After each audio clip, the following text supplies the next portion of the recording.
were just hoping and praying that we'd be able to start a family with one. We didn't say we wanted 6.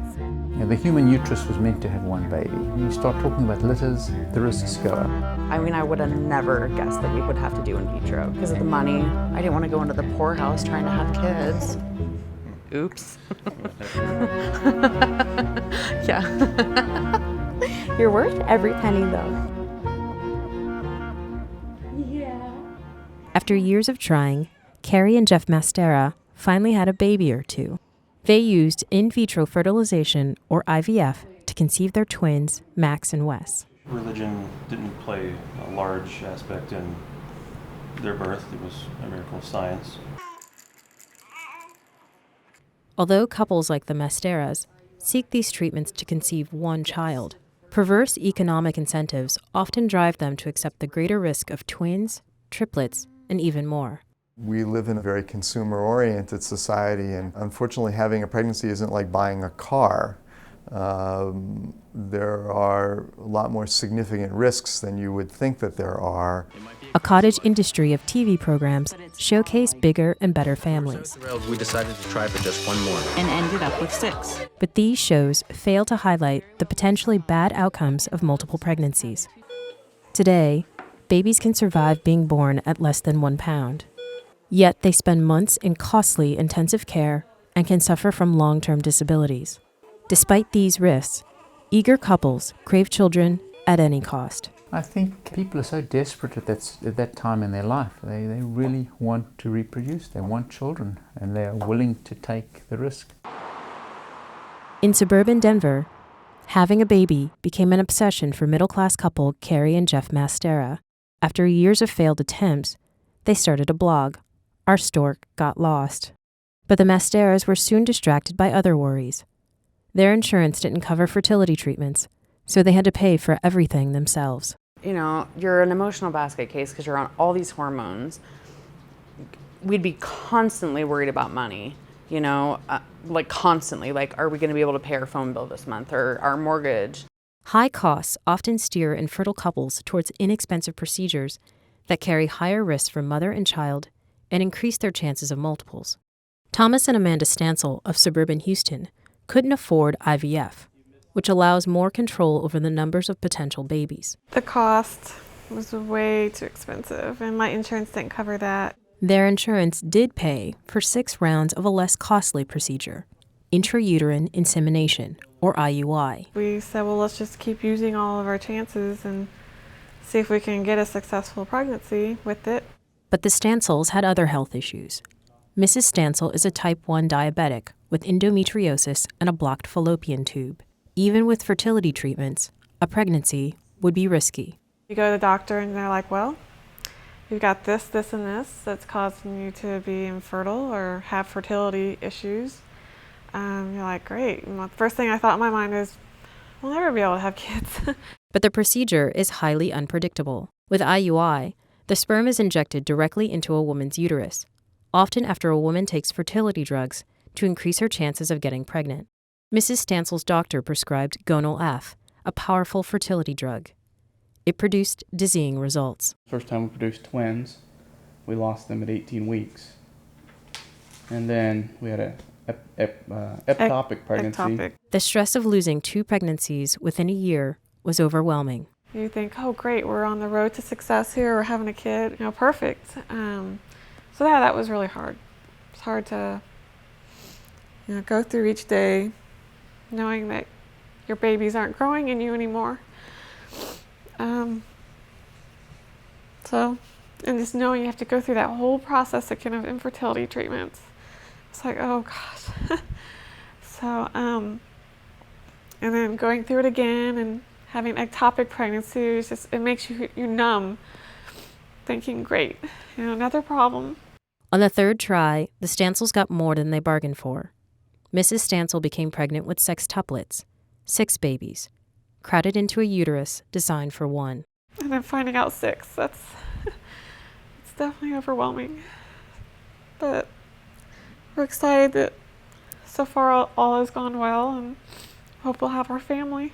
Doctors say this overwhelming desire for children can lead couples to take a chance on multiples.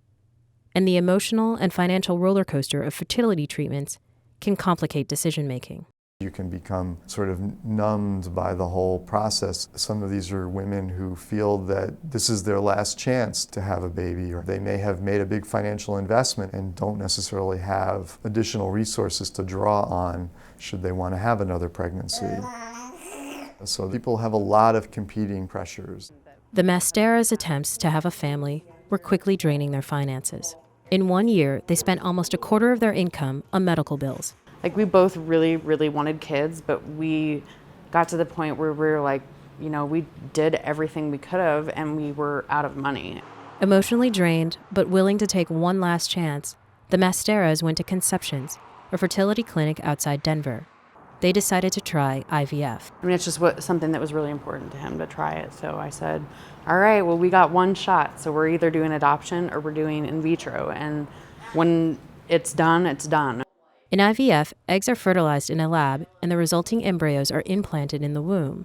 They told us our embryo quality was like crazy good, textbook, awesome quality.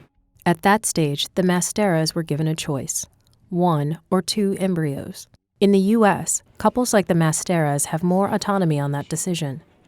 Unlike in Western Europe, there is no limit to how many embryos a patient can transfer, which can increase the odds of twins, triplets, or even more. The Masteras went back and forth. I did know that with having more than one baby that your chances for complications increase. I mean, you have to be dumb not to know that. We really did talk like at length about what we were going to do because it was, I mean, that's a big ass decision, you know? Sometimes that choice comes down to money. IVF can cost upwards of $25,000 a cycle, including drugs and testing. Their new health insurance covered a small part, but the Masteras drained their savings accounts and maxed out credit cards to pay for the rest. We might have only just done one, but it was our only, we weren't going to do it again. We didn't want to do it again. To increase their odds of having a baby, they decided to implant 2 embryos. And a few weeks later, we're pregnant with twins.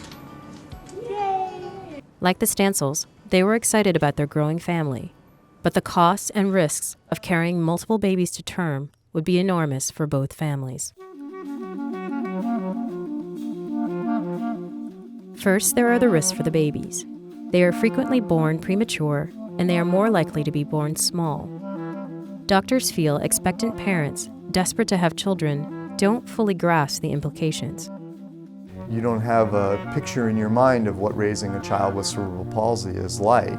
These children have higher risks of developmental problems, lung problems, cerebral palsy, seizure disorders, and many other complications of being preterm or of low birth weight. There are also risks to mothers like Carrie Mastera and Amanda Stansel. Over the course of their pregnancies, they would need more doctor visits, more ultrasounds, more everything, because multiples can cause dangerous conditions. The woman with sextuplets will have a significant risk of pregnancy-induced hypertension, premature rupture of the membranes, a risk of major bleeding that requires removal of the uterus, and in some circumstances can be life-threatening.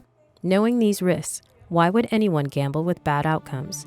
Doctors say it's a powerful combination of emotional factors. We are brutally honest in our antenatal consults about what they're really likely to face. It's amazing how many families will say, oh, if there's a 1% chance that I could have, a baby that, I can take home and love, that's fine. I want that chance. Amanda Stansel, a type 1 diabetic who is expecting 6 babies, was advised to reduce to a more manageable number. The Stansels, devout Mormons, were torn. Obviously, we had the chance to reduce. They strongly encouraged it. We prayed many nights, a lot of sleepless nights. It was a decision we originally thought we might do, reduction. But it just never felt right. And so we chose to carry all 6 and let what God do what he's going to do. To keep the babies in the womb for as long as possible, in her final months of pregnancy, Amanda Stansel was put on bed rest and pumped full of anti-labor drugs. Carrie Mastera, pregnant with twins, was asked to stay off her feet for several weeks. And still, Maxwell and Weston Mastera were born 9 weeks early. Both weighed 3 pounds. When Mrs. Mastera first saw her babies in the neonatal intensive care unit, they did not look like she had imagined. They kind of looked like aliens. They looked really frail, and I mean, they had just tubes and wires and needles everywhere. When you see that, you just think unhealthy. At one point, the babies were so tiny that Mr. Mastera could fit his wedding ring around their entire foot. Max Mastera stayed in the hospital 43 days. Wes came home in 51. Their care wasn't cheap.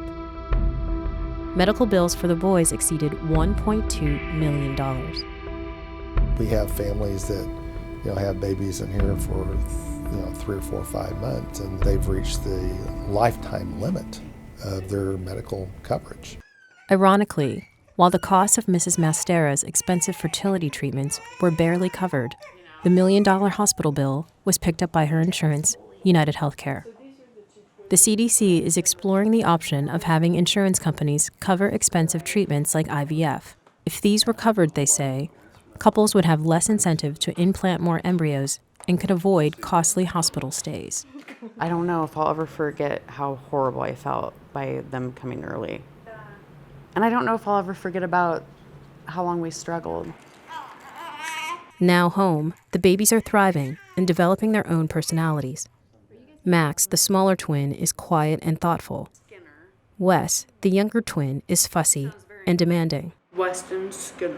Though the twins are 8 months old, their development is closer to that of a baby 2 months younger. Look at Wes, hon. It will take some time before the Masteras know the lasting effects that prematurity will have on their twins. I worry that I'm going to feel like pressure to push them to meet the milestones that they should be meeting. Show how advanced you are.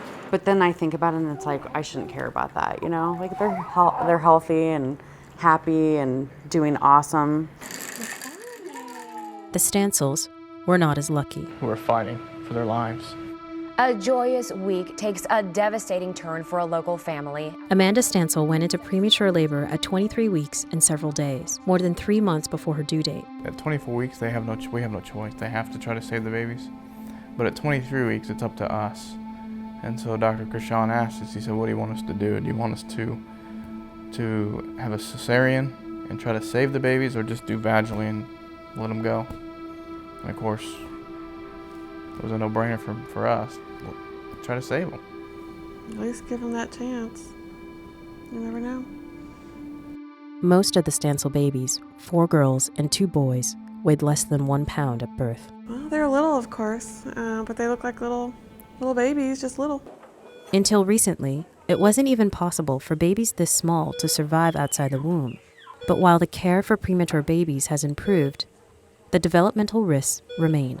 I think we're all, aware of the number of babies that you might take care of that,